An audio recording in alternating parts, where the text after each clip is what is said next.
في الدرس ده احنا هنتعلم الانترفيس بتاعت برنامج بي اف تراك. طبعا انا لما بفتح بي اف تراك لاول مره بيكون البرنامج شكله غريب شويه. الناس اللي مش متعودة عليه هتحس بغرابة شوية، لأن هو مفهوش المينيمايز ولا الماكسمايز بتاعت السوفت ويرز التانية. بس انت لما هتشتغل عليه أكتر من مرة هتلاقي إن البرنامج كويس جدا، هيقدر يوصل بيك لمراحل هايلة جدا لو استمريت في التمرين والمذاكرة عليه. طيب، أنا لما بفتح البرنامج بتاعي أول مرة كده بيكون عندي هنا في التاب اللي تحت دي بتاعت الكرييت بروجكت، وطبعا انا مفيش اي حاجه عندي بتشتغل خالص الا لما اعمل كرييت بروجكت. لازم اعمل كرييت بروجكت الاول علشان اقدر اتحكم في اي حاجه تاني.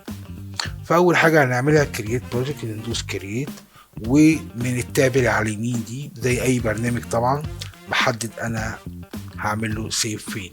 فهاجي هنا مثلا هعمل بي اف تراك شوز، وهسميه توتوريال او اي اسم زي ما انت عايز. مجرد ما بدوس كونفيرم الاقي شكل الواجهه عندي اختلف تماما، وبرنامج بقى اكتف معايا، واي حاجه هدوس عليها تبدا تشتغل معايا. طيب، انا الناحيه اليمين دي عندي نافيجيشن زي اي برنامج. بدل ما بخش اقعد ادور، انا من هنا بقدر اخش على الهارد ديسك بتاعي، او لو موصل فلاشه او اي حاجه، واقدر اجيب منها الماتيريال اللي انا عايزها. طيب، التاب دي عندي ده الدرج بتاعي، ده انا خلاص جبت من هنا الماتيريالز اللي انا عايزها، ابدا احطها هنا. ده بيفضل موجود معايا، اقدر ارجع له في اي وقت بدل ما افضل ارجع كل شويه لمكان الحاجه على الهارد ديسك.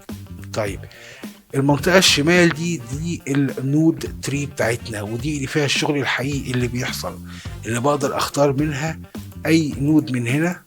لما باجي اوصلها او اجي احطها بتظهر عندي هنا وابدا اشتغل عليها. طبعا انا التحكم عندي كله من هنا. دي البانل اليمين بتاعت النافيجيشن، ده الدرج بتاعي زي ما قلت، عايز احط الحاجة بتاعتي هنا. هنا ده اللي احنا بنشتغل عليه، دي منطقة العمليات زي ما بيقولوا. انا عايز اخش بقى ايه، اعمل تراكنج للكاميرا بتاعتي. ومن هنا انا عندي هنا النود تري بتاعتي، كل البوتنز اللي انا بستخدمها او كل النودز اللي انا بستخدمها. وطبعا احنا في الاغلب ما بنستخدمهاش من هنا، بنستخدمها من هنا، بنعمل رايت كليك بس. طبعا ده هيبان لما نبدأ نشتغل.